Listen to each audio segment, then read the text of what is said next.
in recent times, especially since the approval of Bitcoin spot ETFs in the United States. The 15-year-old asset is once again dominating discussions, while critics confidently present long-debunked arguments, such as the notion that Bitcoin is only used by criminals. Major media outlets are now allowing supporters to voice their opinions, emphasizing the positive qualities of Satoshi Nakamoto's creation. Larry Fink, the CEO of the world's largest asset manager, who set the ball rolling with the ETF application last summer, spoke out on Fox Business, stating that Bitcoin is digital gold, a reliable store of value, and surpasses any government.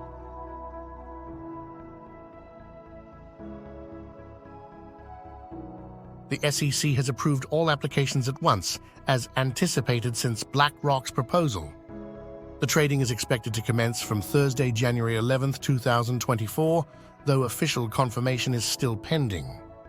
Due to regulatory constraints, German and EU investors will not be able to purchase the ETFs, at least initially.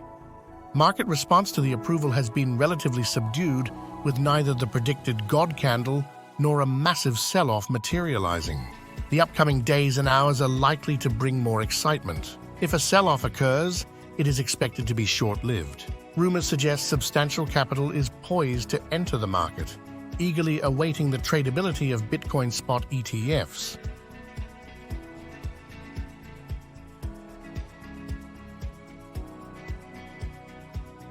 In the financial industry, these are significant statements coming from arguably the most influential figure. Fink's positive shift towards Bitcoin became evident no later than July 2023. When asked about his change of heart during an interview with Fox Business regarding his company's ETF application, Fink asserted that Bitcoin is an international asset and digitizes gold. 2 days after the much-anticipated approval, Larry Fink returned for another interview with Fox Business, expressing even clearer sentiments this time. Notably, the fact that asset managers sell an investment product to clients doesn't necessarily mean they personally view it as a good investment.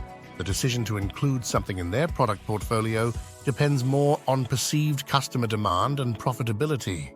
However, Larry Fink seems to find Bitcoin intriguing, not only from a business perspective, but also as an investor. There are many opportunities. It's a great business. It's a good store of value. Larry Fink in an interview. Further statements suggest that the likely most influential person in the financial industry has a deeper understanding and appreciation for Bitcoin.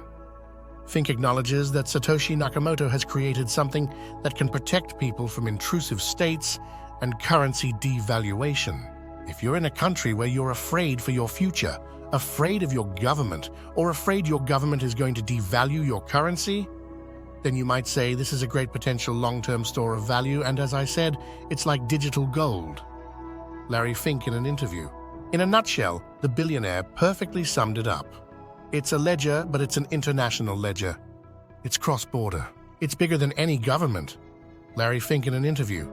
This statement is both surprising and true. BlackRock is, in fact, a financial services provider with close ties to the state. The company, managing nearly $10 trillion in assets, has participated in rescue actions on behalf of the USA during financial crises. Hearing such almost libertarian statements from the CEO, especially regarding Bitcoin, an asset born in response to the rescue measures during the 2008 financial crisis, is somewhat contradictory. Is it a marketing strategy, or is Fink genuinely convinced? While BlackRock's recent focus on ESG may not have worked out as planned, resulting in numerous layoffs, the company seems to be repositioning itself. With a Bitcoin strategy, the world's largest asset manager could tap into new markets and widen the gap with its biggest competitor. Vanguard, the industry's second largest, wants nothing to do with Bitcoin and is currently even denying its clients the purchase of recently approved spot ETFs. Of course, Larry Fink and his company have a financial interest in investors putting money into Bitcoin through their investment vehicle. The more volume flowing into the ETF, the higher the revenues for BlackRock. Bitcoin is good for business, and some of the big players have already recognized that. However, if Fink were not confident that Bitcoin is here to stay, opening up to the asset publicly and investing significant resources in the spot ETF could lead to a loss of credibility for BlackRock.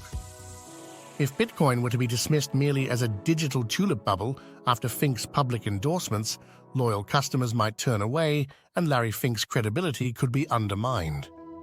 Therefore, it's reasonable to assume that Fink genuinely believes in Bitcoin. BlackRock has already conferred legitimacy upon Bitcoin through the initial application, a significant endorsement during a time when the asset wasn't in high demand. Ultimately, this was a more relevant validation than approval from the U.S. Securities and Exchange Commission, SEC. Fink's repeated positive remarks about Bitcoin and highlighting its fundamental advantages as the best-performing asset of the last 15 years will likely prompt many to delve deeper into the ledger that surpasses any state. Nevertheless, it's not Bitcoin that needs BlackRock, it's BlackRock that needs Bitcoin.